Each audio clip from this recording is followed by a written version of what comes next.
Меѓуетничките односи, протестите на студентите албанци, статусот на албанскиот јазик и недоличното скандирање на спортските трибини во фокусот на пратеничките прашања иницирани од албанската опозиција. Скендер Реджепи од Европскиот фронт со критики до владата дека ги нарушува етничките права и соживотот, оспорувајќи го како што тврди албанскиот јазик и манипулирајќи со мислењето од Венецијанската комисија.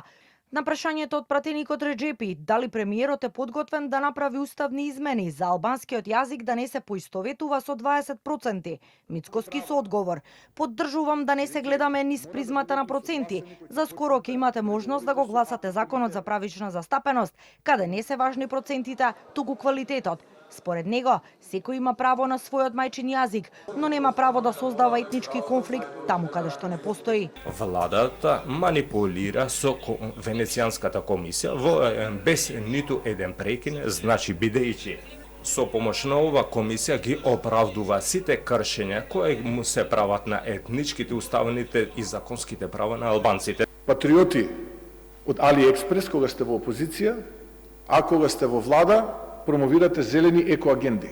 Венецијанската комисија кажува дали некој закон е согласно меѓународното право.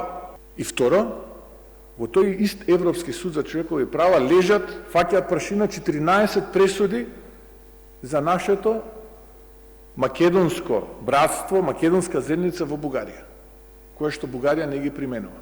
И јас очекував, за да вие бидете објективен, пред да го поставите вашето прашање, да кажете, ние стоиме позади нашите сограѓани македонци. И заедно ќе се бориме тие да ги применат, бидејќи се составен дел од новата методологија за преговори во Европската унија. Така настапува објективен поддржувач на соживотот во мултиетничка Македонија, мојата и вашата тковина, како македонец и албанец. Од опозицијата побараа оставка од министерот за внатрешни работи Панче Тошковски, за како што велат лошата безбедносна состојба во државата, а како пример ја наведоа и наводната шпионска афера во претседателскиот кабинет.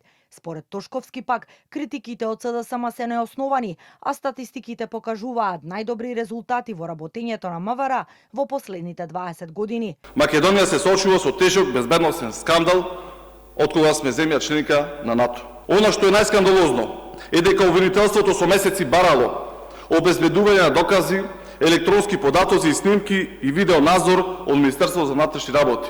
Но Министерството за внатрешни работи не постапувало. Ако ЗКП утврдил тајност во рамки на постапувањето кога станува збор за предистражна постапка, кој сум јас за да го рушам тој принцип?